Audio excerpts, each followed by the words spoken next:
Hello friends, welcome back to Strategic Management, and we were talking about the importance of strategic management, and I promised that I would be emphasizing upon the last segment where I left the discussion, relationship of strategic management with entrepreneurship.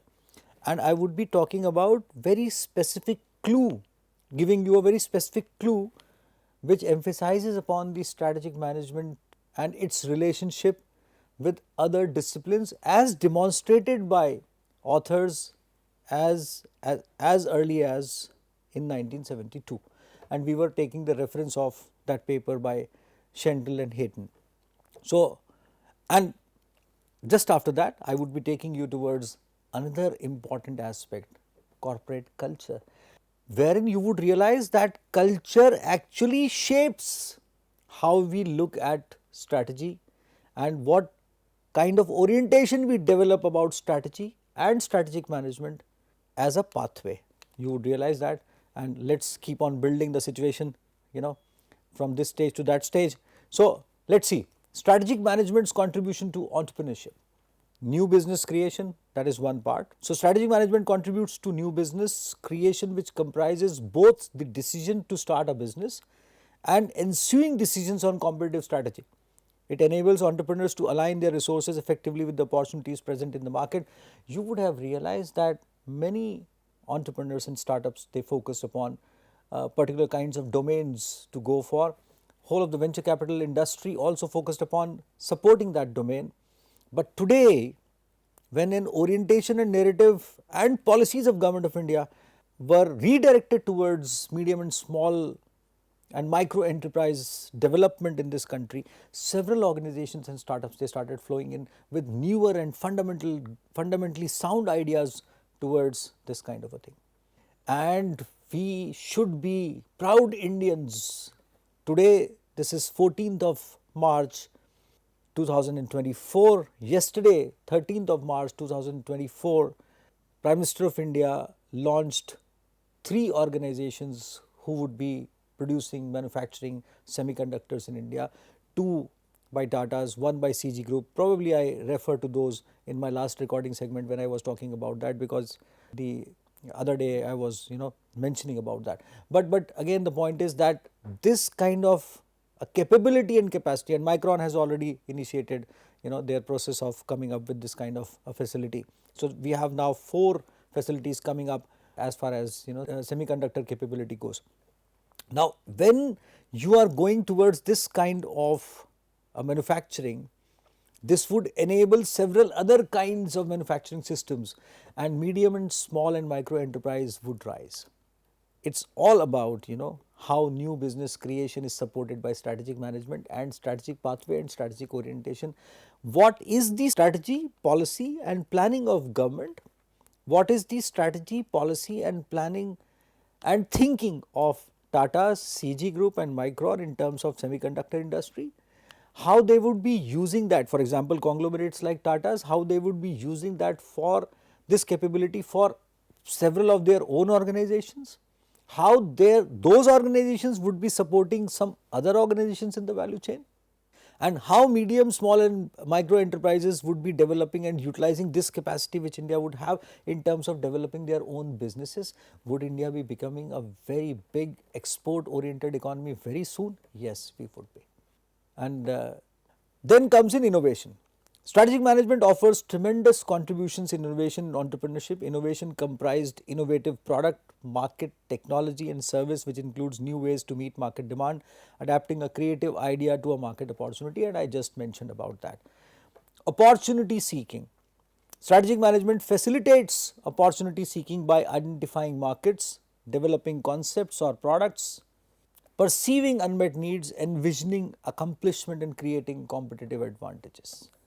That is how strategic management contributes towards entrepreneurship. Strategic management requires the student to study a wide range of topics for its full development.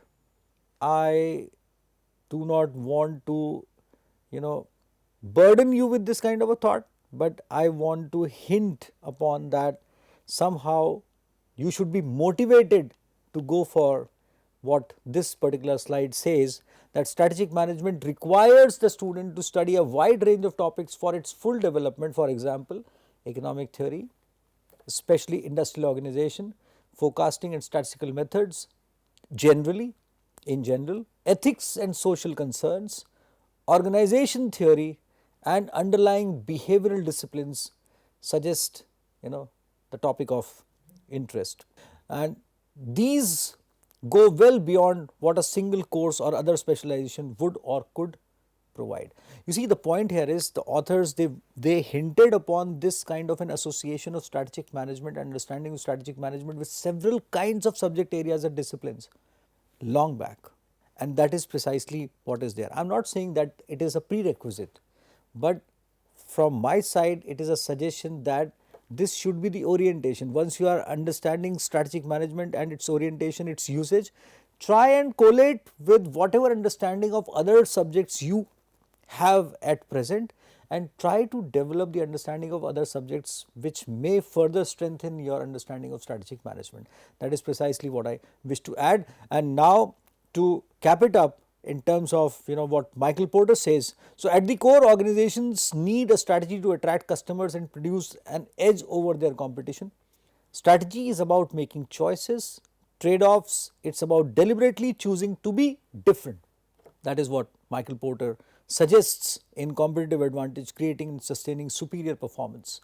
So, now let us go for as far as corporate culture. I do not want to abruptly shift over the subject, but just to add a chord here, that up till now we have tried to visualize what strategy is, what strategy management is, what policy is, what strategic thinking is, what is the importance of business policy and strategic management, what is the relationship of business policy with strategic management, and how strategic management is associated with several different kinds of disciplines, and how we should be focusing upon strategic management as a guiding force and strategy as a leading force, and how we should be thinking in terms of strategically managing things. Especially, we will realize that things, what we are saying here is value chains and value webs and management of strategy at large. So, all this is associated with a very important element, which is cultural element. We will not be able to do it effectively, emphasizingly. I have mentioned Indian Railways, Tata's, SBI, several other organizations, LIC, Amul, and you would realize that these organizations, they have a specific culture of their own, and they have been nurturing that culture. And that is what we are precisely talking about, because that cultural element or the culture itself is a binding force which actually takes us smoothly towards the strategic, through the strategic pathway, should I say. So, and let's talk about what Tadashi Okamura, CEO of Toshiba, says in terms of, as far as this aspect goes. Success goes to those with a corporate culture that assures the ability to anticipate and meet customer demand. A culture of anticipating and meeting customer demand. You see, organizations, they have unique cultural values. We would be talking about different cultural values having nurtured, which have been nurtured by different kinds of organizations. Now, going further, corporate culture refers to shared values, ingrained. Now these are very specific and all encompassing terms. Shared values, ingrained attitudes, core beliefs and company traditions that determine norms of behavior, accepted work practices and styles of operating.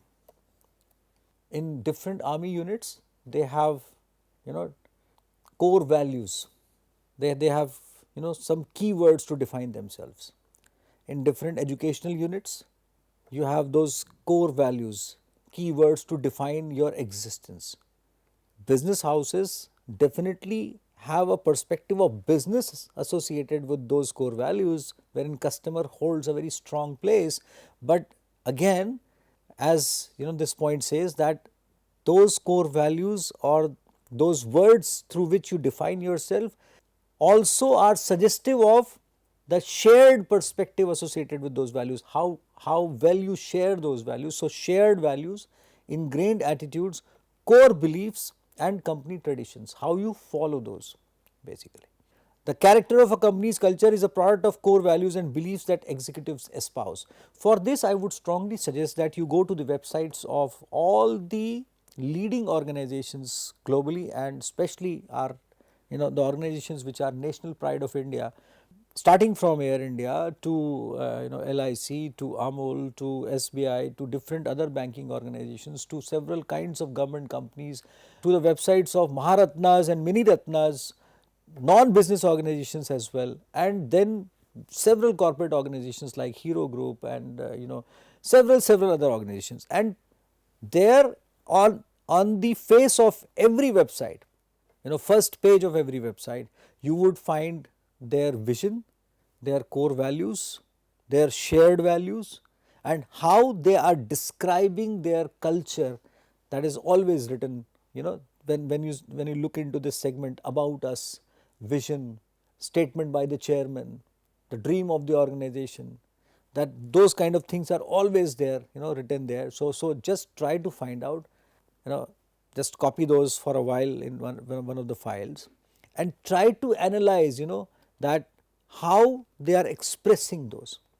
I could have also demonstrated that for you, but probably later on, which definitely would be required at a particular kind of a stage when we would be talking about vision and those kind of things. So everywhere you would find those, those cultural values which are being nurtured by organization. The words they are using to define themselves, their culture, you would find that kind of a reflection in their customers, in their retail chain partners, in their service partners, everywhere. For example, if you go to purchase a Hero motorcycle or Hero cycle, and if you have already studied how they define their culture and their culture values and core beliefs, you would somehow find that reflected in the retailer's attitude. They are trained that way, they are expressed to them so that they should adapt those kind of things, and they would try to associate their customers with a similar kind of a value association as well. That is how those values, they traverse, that culture, it traverses throughout the value chain of that particular organization, whole of the value chain. Retailers, they start expressing those similar values. Customers, they also actually feel that way somehow. So for example, if you talk to the people associated with Life Insurance Corporation of India, LIC, their agents, their development officers, or there are several people associated as partners or as employees, you would realize the way they express their feelings about LIC. Those feelings, they are emanated from the cultural values which LIC has. So that is how these things are to be thought of. The culture is the company's automatic self-replicating operating system that defines how we do things around here, and that is precisely I was trying to suggest when I quoted this example of LIC, Amul, and so on. And you see, you have n number of such organizations. Camlin, for example, I have found this example very interesting because Camlin produces several things which are used by children. You see, if somehow you do not have those kind of cultural values within your organization wherein you feel associated with the products which children should like, which children should love, the colors, the pencils, whichever way you look at it. So if you don't feel associated with your customers, and for that you have to feel like a child, what would give them a delight? So that kind of a thing has to be ingrained in your cultural system, cultural values, in terms of how you would train your people to think, to get associated with a child's thought. And once that child reflects that cultural perspective, child gets associated with Camlin for a very long time.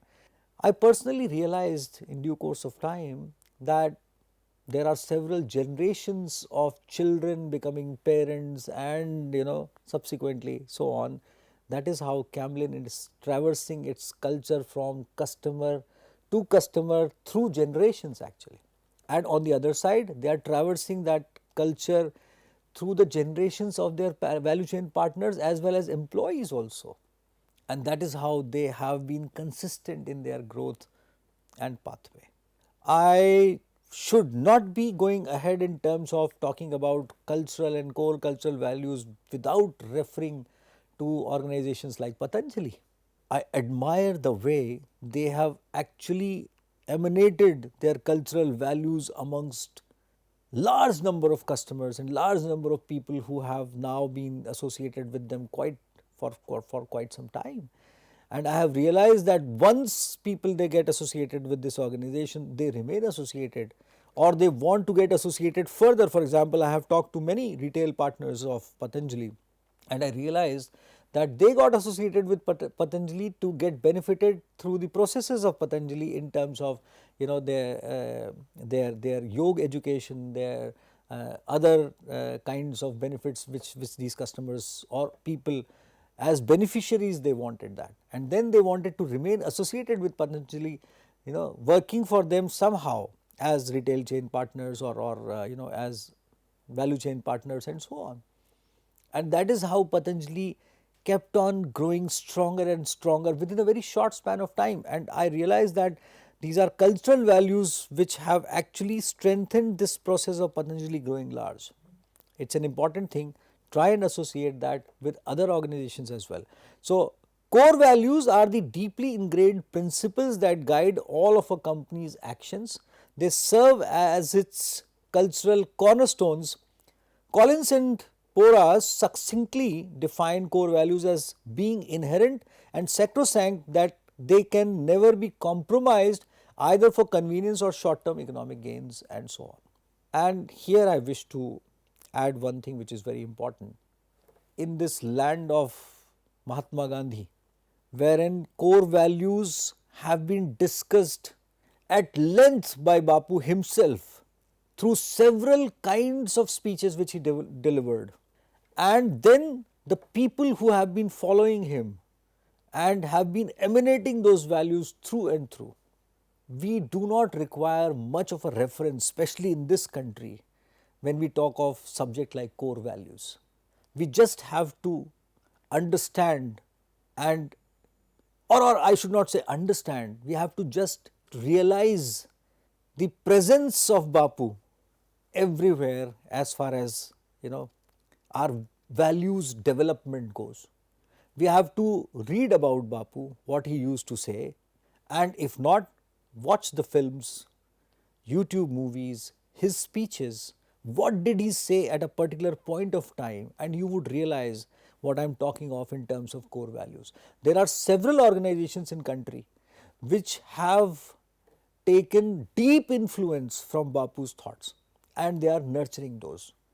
And there are specific organizations which are actually following Bapu, and Bapu was instrumental and was the core influence in initiating those organizations, and one of those organizations prominently is Khadi Gram Udyog, very large organization which has presence in almost every corner of this country, trades with almost all sorts of products: silk, cotton, leather, books, carpets, mattresses, soaps, detergents, sandalwood, n number of products, beautiful range. Their supply chain system is huge, their turnover is large, their client service is wonderful. The attitude of people is the reflection of Bapu's thoughts. They wear khadi, they demonstrate khadi, and they talk in a very polite and a beautiful manner. I definitely suggest that you visit a Khadi Gram Udyog store and try to think about what I am trying to suggest as far as nurturing core values go. And then buy a very thin booklet from Khadi Gram Udyog, the values given to us by Bapu, and try to associate those learnings, those sentences which Bapu said, and someone enumerated those, listed those values as quotes. Try to retrace those quotes and try to go to the websites of different kinds of companies and try to analyze. You would realize, you would find that reflection of Bapu's thoughts in almost every organization's website. It would be a great exercise which would emphasize upon you the relevance of core values, especially in this land of Mahatma Gandhi. Values, set of beliefs or standards that the organization, that is organizational values, and its stakeholders, that is personal values, believe in and operate from. I told you earlier as well that try to find out Hindi translations of such kind of things basically. And you would realize that when we refer to values and beliefs, these kind of terms, we have a very specific, there are several terms associated with these kind of terms in Hindi, but a very specific term which I personally like, manyataएं. That is how you want this world to be, manyataएं. Try and visit this word. You can Google that for that matter. There are several dictionaries also, and try to decipher that in terms of the discussions we are having. You will find it largely encompassing. I would not say that these words are not so encompassing, but that would again be largely encompassing, and because we belong to this culture, this land, that word would actually decipher so many things in front of you. And then, as I said, start studying Khadi Gram Udyog, start studying other organizations, and you would find the correlation which I am trying to put up here. The role of core values and ethics. You see, a company stated core values and the relationship of core values with ethics basically. So, foster a work climate where company personnel share common and strongly held convictions about how the company's business is to be conducted. Provide company personnel with guidance about how to do their jobs, steering them towards both things right and doing the right thing. Doing things right and doing the right thing basically. There would not be any dilemma when you are pursuing what you have to do if your core values are strong. And that is an important deal when you talk about core values and ethics. You see, ethics and following ethics is our duty. But why does the question of ethics comes in? And why does it comes in when we are talking of strategy and governance and policy and plan and those kind of things? Very important thing which we should remember. And you see, it is not just an addition to our thought process, it is the core of our thought process. Because strategy is associated with a long term perspective, reaching to the vision of an organization. Anything which is long term has so many exigencies, so many things coming from this side, that side, environmental factors. You can stand these speedy winds, the warm winds, thunderstorms, economic thunderstorms or climatic thunderstorms or any environmental problems or any exigencies or anything which you have not accounted for through ethical means and strength of core values. Why? Because despite of the fact that environment might affect you adversely in terms of your profitability, if your values are strong and you have strong ethics which you are following, then your people, your employees, your stakeholders, your retail chain partners, your value chain partners would never leave your side, because people do wish to stand by the right people who actually do the right things and in a right manner. Key features of a company's corporate culture: the values, business principles, ethical standards that management preaches and practices. The company's approach to people management and the official policies, procedures and operating practices that provide guidelines for behavior of a company personnel.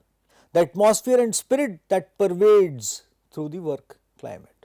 So that is how these are the key elements. But as I said, that somehow look into the key elements, such kind of things, for example, values, business principles, ethical standards, especially in case of Khadi Gram Udyog, and then try to look at several other organizations and just try to create a parity, because I emphasizingly wish that in this land of Bapu, we should be starting our journey of understanding core values and discussion on core values and ethics from Bapu's thought process. Examples of corporate culture, and you see, we can talk about several organizations. I have already enumerated LIC, Amul, and then several kinds of organizations, Indian Railways, but let's talk about Walmart for a while, and authors want us to do that. Thompson and Strickland, Gamble and Kellett, they talk about Walmart. So Walmart's culture is zealous pursuit of low costs and frugal operating practices, a strong work ethic, ritualistic headquarters meetings to exchange ideas and review problems, and company executives' commitment to visiting stores, listening to customers, and soliciting suggestions from employees. A highly customer oriented organization focusing upon low cost and frugal operating practices. That is what their corporate culture is. Definitely, these kind of things, they come from core values, and we have already discussed how core values they get developed in due course of time. For example, Apple. The culture at Apple is customer centered, secretive and highly protective of company developed technology. That is to protect their customers and the information about their customers and the technology which may benefit their customers in due course of time. Every company has a right to do that, and they have intellectual property rights over that. To spur innovation and creativity, the company fosters extensive collaboration and cross pollination among different work groups, but it does so in a manner that demands secrecy. Employees are expected not to reveal anything relevant about what new project they are working on, not to employees outside their immediate work group, and especially not to family members or other outsiders. It is common for different employees working on the same project to be assigned different project code names and so on. You see, this is a corporate cultural environment at Apple, having a deep focus and secrecy, because they do not want that idea should float in outside the organization. Otherwise they would be at loss, and the benefits they would be able to give to their customers in due course of time, and especially their value chain partners who have been associated with them for a long time for growing benefits and so on, would be lost somehow. So authors, they have used this example with this kind of a perspective of specific cultural elements which Apple nurtures. But if you will look at this cultural environment with the perspective of core values Apple has, you would definitely find fundamental values directing them towards this kind of a customer oriented approach at the end of the day.